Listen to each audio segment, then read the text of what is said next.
Charlie. It's Joe Puckett.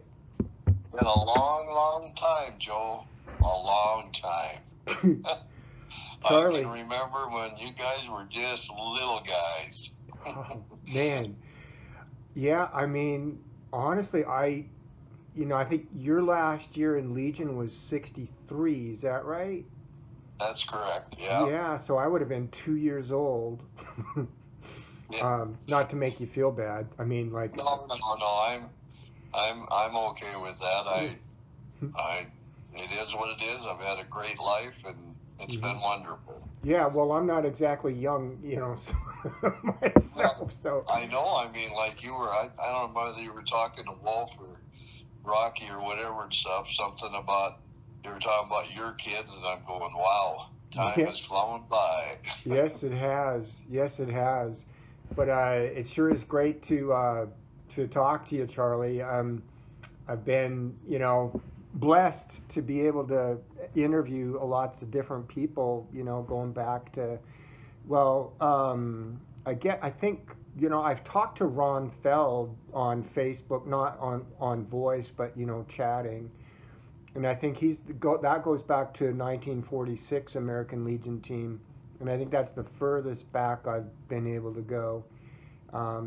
Chatting with anybody, and then I've talked to Baldy from the '59 team, and some people from the earlier '50s team. So I've learned so much as a result. I've read the newspapers and stuff, but talking to people is just the stories and everything is just incredible. So thanks for chatting with me. How have you been, Charlie? Well, I've been good. And before we go much farther, you mentioned 1946, and you mentioned about you were two. Well, in 46, Baldy and I were, and Rod, and they're a little older, but we were 2 years old in 46. That's right. You were 44, birth year 44, because your last year, yeah. Did you have that magical birthday after August 1st, Charlie, to get that extra year after you graduated? Yeah, there was in that one picture, of Bill Thompson and me and Dwayne Baldy or whatever. Yeah, I was October 30th. I don't remember. Bill was in November. I know that. And Dwayne's December 30th because for whatever reason, I do remember that stuff. And I remember, kind of off track here, but I remember Randy Smith was born in January of 44. So in theory, he was a year older than Baldy or Dwayne. I mean, by 3-4 weeks or whatever. So yeah, and I was fortunate to play in that year. That was wonderful. But yeah. So what did you do your year after high school then? Between your year of when you got that extra year. Well, I didn't do much. I did go to college, and I just wasn't. Actually, Dwayne and I and Larry Veis went to Western, and of course they graduated. Whatever. I came back, and I spent a quarter in Havre, and I found out that maybe that wasn't for me and stuff. So anyway, I just was back in Scobey, which would have been in the summer of '63. Yeah. Yeah, well, so you got to play baseball another summer. And I was talking to Rod Tande, and he said he aged out a week before. I think his birthday must be like July 24th or something, and I think the cutoff was August 1st. Right. And I think he turned 19, yeah, and so he wasn't able to play that last year with you guys in '63. Yeah, that's why he's not in that photo of the 1963 team. Yeah. One of the things, and I didn't know how this was going or whatever, so I made some notes or whatever. But and I'm sure there's not very many that can challenge me on this, because most of them may not even be around. But to my knowledge, and it's because I was there, because to go back, But anyway, Rod Tande, and I guess there will be people who question this. He was the first American Legion to hit a home run out of our ballpark. Wow.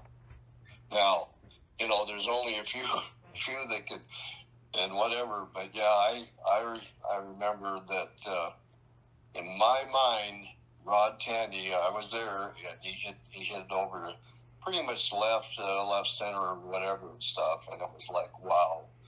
So that's an awesome. That is quite an accomplishment. And you know, I've been talking to Rod about doing some voiceovers for the end of some of the games, right? Just recording, you know, the end of some of the championship games and stuff. And he did one for me for the '69, the first state championship team in '69. It's really cool. I just, you know, I have the script for, you know, what the situation was, and you know, his iconic voice, right, on radio is pretty cool, and I plan to do that for some of the other games as well. It's been really awesome talking to him. Yeah, Rod's, he's, you know, the auctioneer, you know, he's got the voice. Boy, does he ever, and he still has it too. It's amazing. Oh, yeah. Rod Tande, along with Cliff Hagfeld here at the Scobey Athletic Field. State Legion Commissioner John Russell is on hand, along with a crowd estimated to be some 1,700 strong. The tension is sky high as the Blues trail 7-6 in a nail-biter. They have battled back from a 4-0 and 6-3 deficit. 2 out in the bottom of the ninth, and Scobey power hitter, shortstop Dick Puckett, about to face a 2-strike pitch. Puckett steps back in to face Scott Cato. Cato relieved Kurt Grimm in the 5th. Cato peers in for the sign from Haber catcher Bruce Nelson. One more strike, and the Blues' hopes of winning their first state Legion title at home will be over. Haber, of course, looking to win their second state title in a row. Should Scobey win, they'll force another game against this tough Haber team. Here's Cato with the windup and the pitch. A swing and a drive deep to left. Left fielder Mickey Williams on his horse, but this drive is gone. Dick Puckett ties the ball game with 2 out, a 2-strike home run over the left field wall.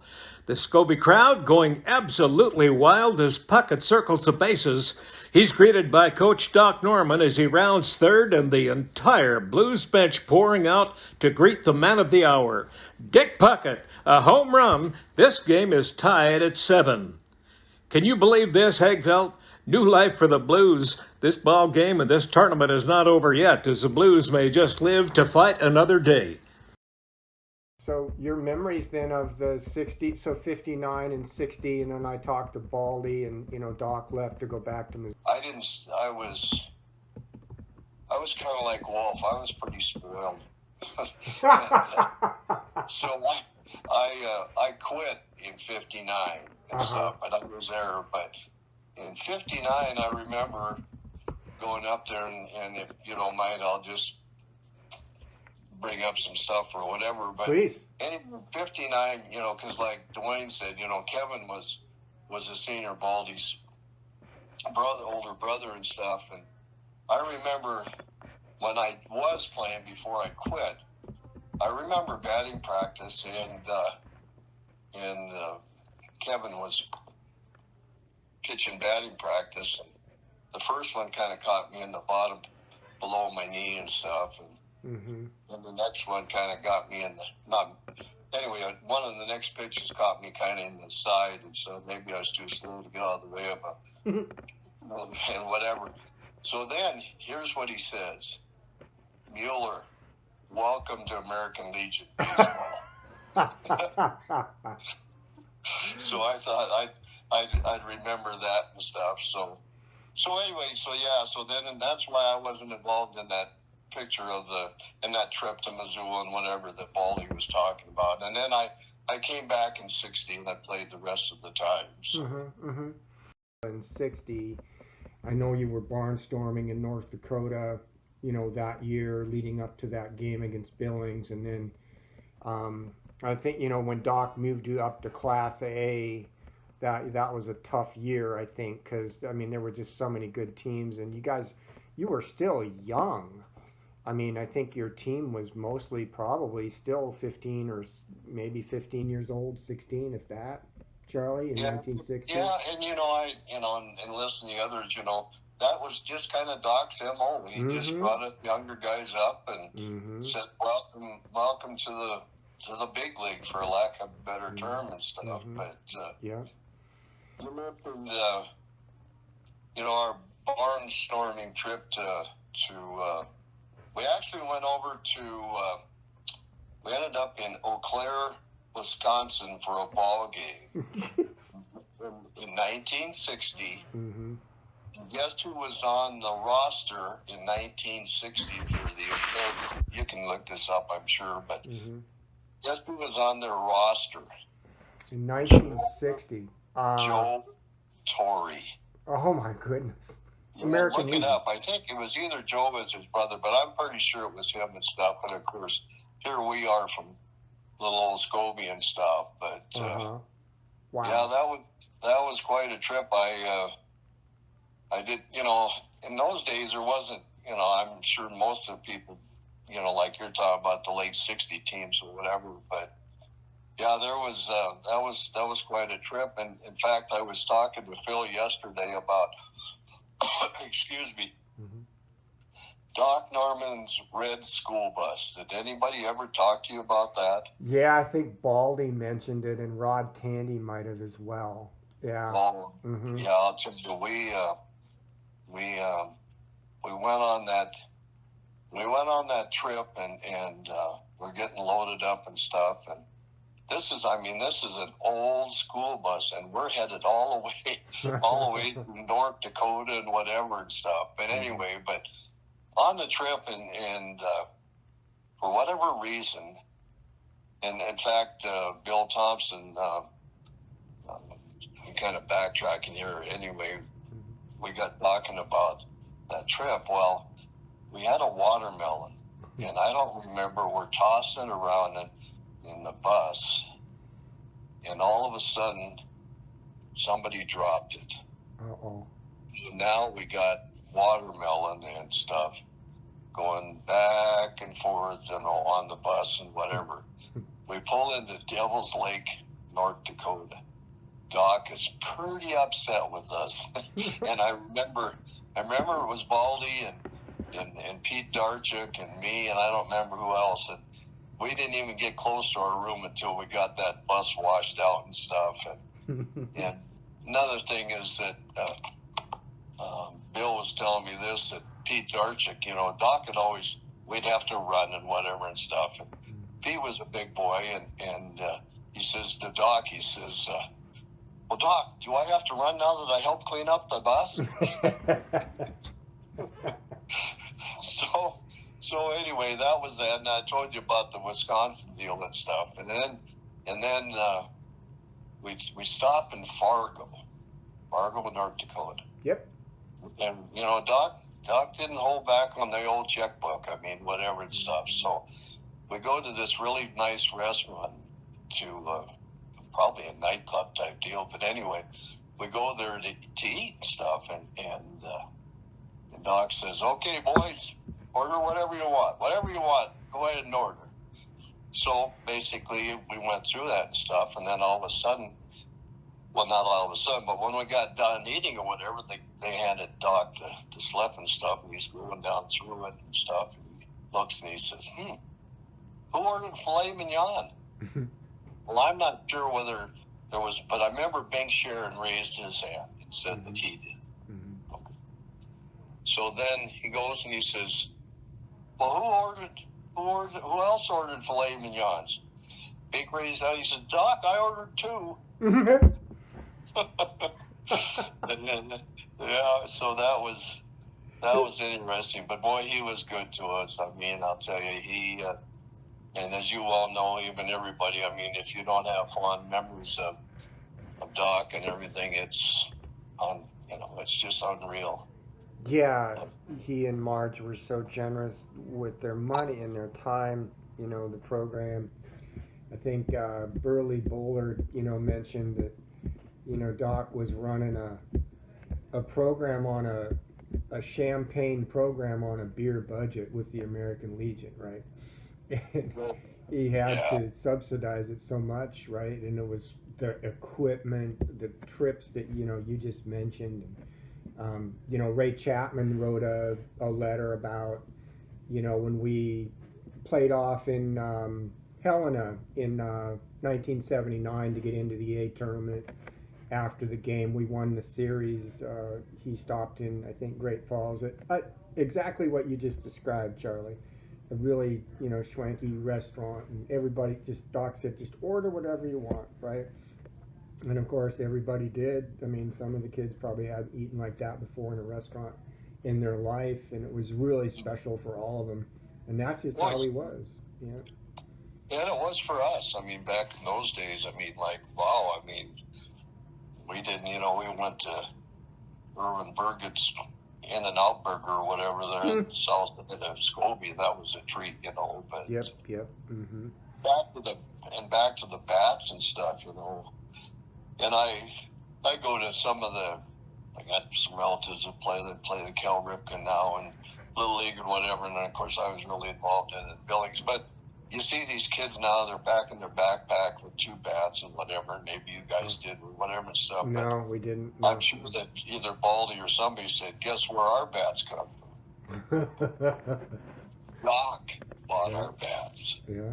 Mm-hmm. Doc bought our bats. Yep. Man alive, we were very, very fortunate, I'll tell you that and stuff, so. But anyway, couple of things, and I'm sure whatever you don't mind, I'll just talk about them and stuff. But, please do, Charlie. In fact, Phil's the one that got me to your site and stuff, and I've really enjoyed it. It's been wonderful to listen to Ware and Wolf and everybody. And another thing is we talked about is that anyway, back up. So Phil. His grandson, Cade plays for the Scarlets now and stuff. So anyway, Phil's coming to Helena, and he got a hold of me and Bill Thompson and stuff, and so went to the ball games and had a great time with that. But he's the one that got me. He said, "You're not on the site?" And I said, "No, I didn't know anything about it." So I appreciate him for doing that, and I appreciate what you're doing on this site too. But anyway, one of the things that when Bill and I were sitting there talking about, and and I'm sure everybody went through this, maybe not later on, but we learned how to slide on straw. Mm-hmm. Well, at second base, Doc, we get to practice, all of a sudden, here's this straw out here around second base, and we're going, I wonder what he's got up his sleeve now and stuff. But anyway, that's how we learned to, slide both, feet first and then a pop-up slide, I mean, it was like, the guy was awesome.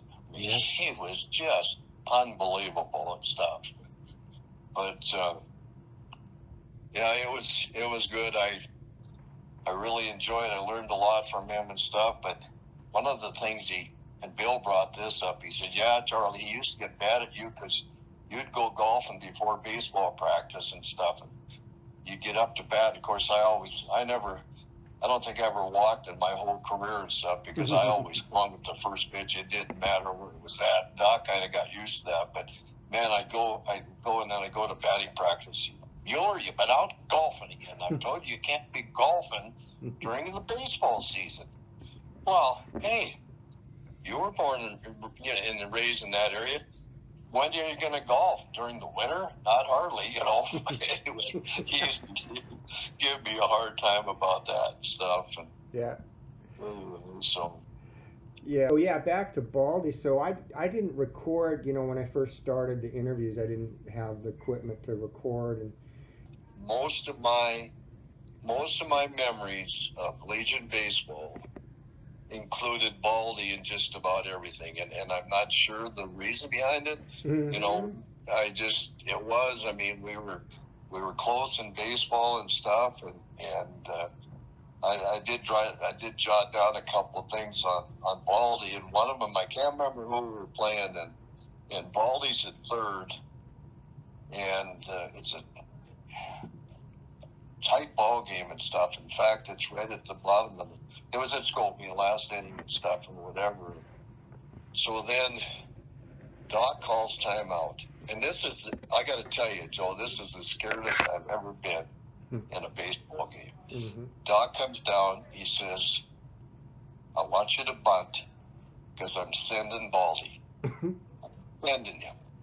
Holy smoke, Joe. Here I am, game's on the line, and Doc's saying, I'm sending him. It's a squeeze. We're going and stuff, and stuff. But, man, I'll tell you that I'll never forget that to this day. I said, man, I'm just shaking in my boots. And fortunately, I did get the bunt down, and Baldy scored and stuff. But man, that was no kidding. That was about as scared as I've ever been in my life. But it was good. And then another thing on Baldy is, and I saw you were asking about the different signals that Doc used. Yeah. Well, I don't think, and Bill and I talked about this and stuff, but I don't think anybody other than the team that I was on, this would have been in the 60, 62, or not 63 season. But anyway, Doc comes up with these new signals. Mm-hmm. He's going to use his fingers. Now, I realize he was a doctor or whatever, but do you know how tall his longest finger was? Not very tall, right? I mean, so anyway, he says, okay, guys, here's the deal. And I think I got it right, but anyway, he says 3 fingers is a bunt, 2 fingers is a steal, 1 finger is a take. The indicator is going to be 4 fingers, and whatever the next one that comes up, that's going to be the sign. Okay. Mm-hmm. So anyway, we get into Baldy's leading off for us, okay? And Baldy looks down at Doc, and Doc's doing the old finger deals and whatever and stuff. Baldy calls timeout, and he goes up to Doc and he says, I can't understand any of those fingers and whatever. Well, shoot, you went from third base coaching to first with those fingers, and and Doc wasn't slow about anything, and stuff. Right. So that set of signals did not last. Let me tell you, it did not last. Baldy says, I don't have a clue, Doc, what you want me to do with stuff. So anyway, that was funny and stuff. But so that never made any news, I can tell you that. That's a great story. Maybe that's when the signs that he had, that we always had, that the other players said they had too, was the indicator was skin on skin, and then it was chest, chin, hat for bunt, and hat, chin, chest for steal. Down to second and up to bat. Those are the signs that we always remembered. Maybe that's when those were born, Charlie, after the fingers didn't work. I'm sure they were, because that, like I said, and I'll tell you, the rest of us were very thankful, I'm telling you. Because, if you didn't do it right, Doc, he'd let you know. Oh, yeah, missing a sign, that's bad in baseball. That's a bad thing. You don't want to do that. But anyway, so those were, like I said, just about a good share of the things that I do remember. Baldy was part of that process and stuff too. But anyway, the other things that I Bill Thompson, I don't know whether Rod or Dwayne or anybody said, but Bill Thompson had the best left-handers move to first ever. I mean, unreal. And when I played first, of course, that was later on. I played left field, and Baldy played center, and I got a story to tell you about that one too. But anyway, so when we get to the ball game, we're Phil and we're watching his grandson or whatever, and so Bill walks in, and I take my right hand and put it up on my cap like that. Mm-hmm. And he said, I got the signal. So anyway, that was our signal, was that either if I felt the guy was, too far off the base, or even if Bill felt he could pick him off, it was always the right hand up on the brim of the cap. Mm-hmm. I can tell you, Joe, there were times, this is no kidding, that I had the ball in my glove, and the runner is looking, and he's just in awe. I mean, he's just dazed. And I just go over and tap him and say, "See ya." I mean, seriously. I mean, it was so close, and probably, and I don't know this, but probably in this day there'd probably be some umpires that would call a balk on you. But it was good. You know, I mean, he had a great move to first. Several players that I've interviewed have said that, Charlie. I can't even remember. I think Phil Audet mentioned it. I think Baldy did. Rod Tande did. So it must have been really quite something. Was he going to home, or did he step off the rubber and just sling it over there, or was he going to home and his leg kick looked like he was going home, and then he just went over to first with it? Yep. Yeah. He didn't step off or anything. He just went through the whole motion and right over to first base and stuff. Yeah. But it was really, really good and stuff too. But I don't remember who was. And I've listened to and like I said, it's a great site. It really brings back fond memories and stuff. And I was listening to. I don't remember whether it was. I think it was Wolf. Or maybe I don't know, it doesn't matter, but they talked about, Randy Smith's mom, Hazel, who was Doc's receptionist and whatever and stuff.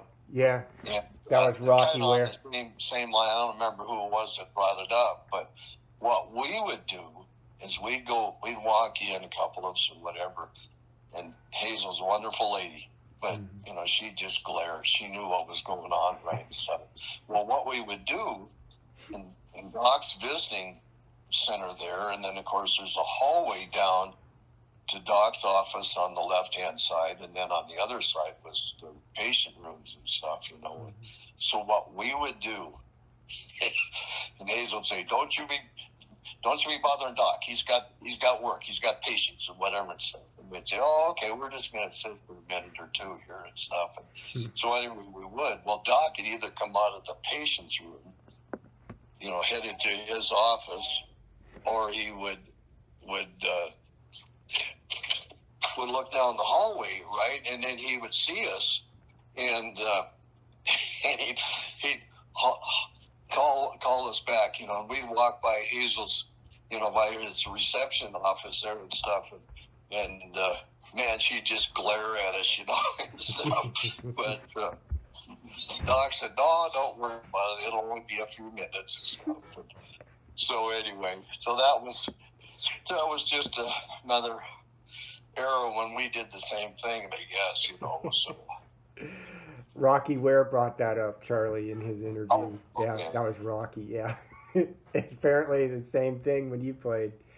Yeah. But speaking of Rocky, and I talked to Phil about this, and I don't know whether it was Rocky or Dan Smith was our batboys. And I don't remember. I do remember the scenario, but I don't remember whether it was, because I thought there was two of them in the dugout at the time, and I know there was. So Dan Smith was one, and maybe Rocky was there. I don't remember, but it wasn't Phil, because I asked Phil, and he said no, it wasn't him and stuff. And so anyway, Doc had the big chew, right? The big chew, whatever it was called. So a couple of us, we said, they were pretty wondering, what that was all about and stuff. And we said, "Oh, go ahead and try some. It tastes just like candy and stuff." And so anyway, so they tried it, and a couple innings later, man, they're up chucking and everything into the dugout. They say, "What's wrong with the batboys? What's going on?" and stuff. And of course, then they told them that, holy smokes, did we get into trouble. But anyway, they got over it and stuff. But anyway, they never asked about Doc's tobacco after that, I can tell you that. The only time I ever chewed in my life was before a game in Miles City.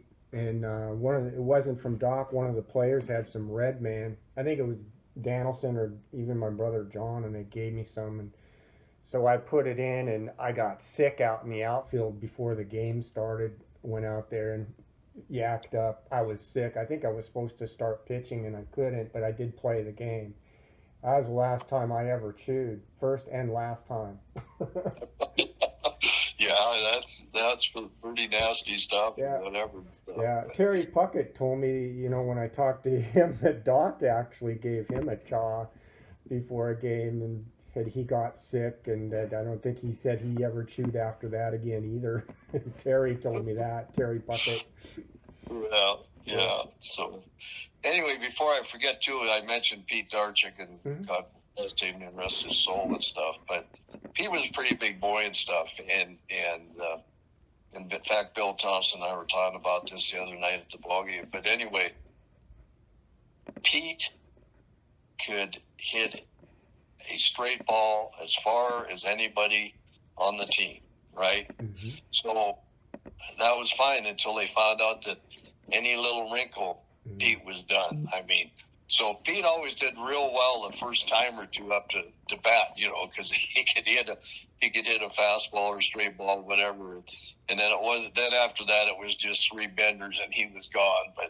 But Pete could really pound the ball and stuff too. So, but yeah, you were talking, and I don't mean to, but I just have these things that I thought, well, Charlie, just go for it, man. This is awesome. Yeah. So we go to Miles City. We've got the Doc's red bus. We take the red bus to Miles City and stuff. So you mentioned the outfield and whatever. So ball game's going on, and we're getting. That was when we got bumped up, to play those kind of teams and stuff. And so anyway, we're playing Miles City, and they're just, we're just out of our league. I mean, we just were, and that was it and stuff. So anyway, I don't know, it was probably in the middle of the game sometime. Well, let me back up. So for whatever reason, and I think, I think Terry V started, but maybe he didn't. But anyway, so here's Doc. He says, okay, Terry, he says, here's what I want you to do. For the first couple practice pitches, I want you to throw it as high as you can and hit the, way up in the backstop. Mm-hmm. Well, here, what he was doing?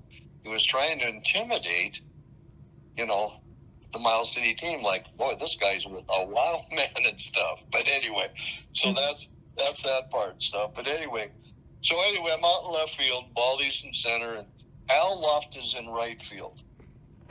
So anyway, there's early in the game, no, not early in the game, in the middle of the game, there's a ball hit to right field. And of course, Baldy went over and stuff, and I didn't move much. I mean, the ball was hitting right field. So anyway, the play goes, and they get done and stuff, and all of a sudden, I can't remember who it was. I've been trying to think who it was. They come out to left field, and they say, Doc wants you out of the game. You're not hustling. And I looked at him and I says, the ball was hit to right field. And of course the guy says, hey, Doc told me to come out because you weren't hustling. So I said, okay. So I went in and whatever, and went from there. So later on in the game, in fact, Bill verified this. Later on in the game, and of course they had it on radio or whatever, so we're in the dugout and we could hear, the deal or whatever, and the announcer says, routine fly ball to right field. Al Luft, he's under it. No, it hit him in the forehead. True story. That's true. I mean, no, he hit him in the forehead. So then, this is not the end. So now we get thumped. Doc's very, very upset with us. Very upset. Now this is an old school bus, so okay. Mm-hmm. So anyway, we get it, and Doc's headed home, and he's got that thing pedaled to the metal. I mean, it's shaking, it's baking, it's doing whatever and stuff. So, excuse me, Phil Baker was on the team. Mm-hmm. He caught for us and stuff too. But anyway, so we get out ways down the road, and Hugh Baker and his wife they were following the bus, and anyway, he got Doc. He must have got hit and whatever, and he got him to stop and stuff. So Hugh gets out, comes back to the bus, and Doc opens up the door, and he says, "Phil, come on, Phil." He says, "You're not riding with this guy the way he's driving and stuff." So anyway, so Phil gets out and goes with his dad and stuff and whatever. So anyway, we get home and whatever, and I think it was practice the next day or whatever and stuff, and Phil's apologizing. He says, "I was so embarrassed that, that what Dad did and whatever and stuff." And I remember us guys saying, "Phil, we wanted to get in the car with you too." So anyway, that was the Miles City. That was the Miles City trip. It was pretty awesome and stuff too. But that was the same year as it. We were supposed to play Billings, and that was 60. Yeah. You know who they had on their team then? The Royals, right? Dave McNally. Yeah, that was 1960. We're going, holy crap, Yeah. And stuff. But as it turned out, we didn't end up playing them. I don't know what happened on that deal, but I remember that we were supposed to play, and the Royals had Dave McNally on the team. Yeah, that was Rod Tande told me that was 1960. Yeah, I think that might have been McNally's last year in Legion. I'm not sure, but I think it was. Yeah. Mm-hmm. But I unless you have anything, I think I kind of went through. I figured I better write some of this stuff down and stuff. But Charlie, this is awesome. I'm so glad we got to talk. As we go forward with all the interviews, like some of the stuff, I'll use some of the sayings, and some of the stories for the book, right? Like some of the stories you just told me. So many funny things about Doc and the players and the team, that's just so there was a lot that happened on the field, but the stuff that happened off the field sometimes is more entertaining, right? And I just want to include all that because it's just so much a part of the story, Well, and for all of us, all the way through the whole deal is that, the man touched our life forever. Holy smokes, like, us guys in 44, you can do the math, we're no spring chickens anymore and stuff. And to have those memories and that's wonderful. It was really a blessing to live in Scobey. That's for darn sure. We couldn't have been any luckier than to have, here's a guy, doctor in Missoula, Montana, and he comes to Scobey, and it's just awesome, what he had done for us and stuff. Yeah, Charlie, and everyone I've talked to feels the same way, from the 59 team and all the way up to his last year when he coached. Well, he was on the field sometimes in 1983, the year he died. Later that year in November, he was on the field sometimes, but everyone says the same thing. And we were all just lucky to have that experience. That doctor came up to northeastern Montana and coached the baseball team. I'm sorry. And another, before I forget to, is we talk a lot about Doc, but I'll tell you, Bob Tande was very, very instrumental in the Legion and our, and stuff. And Bob was a good man and a good coach and stuff too. But I did somebody, I don't remember who you asked, and they said, "Well, who'd you play Little League for?" I don't remember who you asked about that. But anyway, I got thinking is that when I played Little League was Mike Trainer and Jack Reiner, and we were the Yankees. And to this day, I'm still a Yankees fan. Yeah, is that right, Charlie? Wow. Yeah.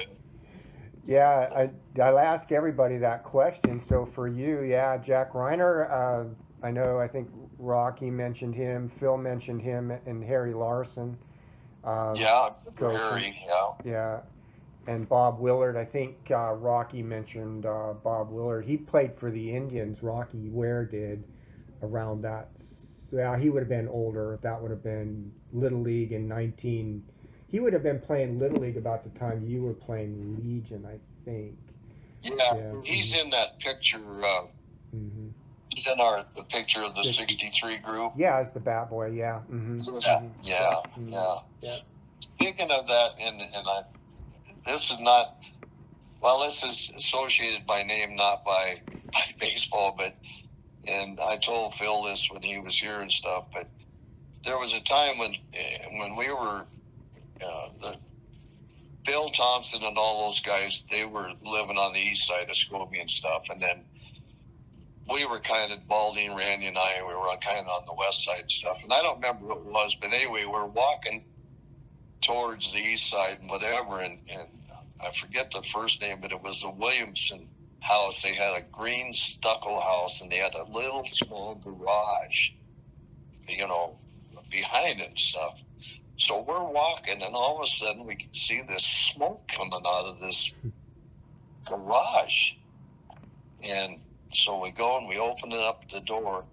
Here is Dan Smith and that Phil Audet just puffing away on some cigarettes. Oh, Phil and Dan will be so happy you told that story, Charlie. Oh, yeah. But anyway, it's just all part of it, and stuff. So. Well, great. I'm glad you're on the site now, Charlie, and got you on speed dial here. So, yeah, if you ever think of any other stories, just text me or even put it up on Facebook, and we'll just keep in touch. This is awesome, Charlie. Great to talk with you after all of these years. Right. My goodness.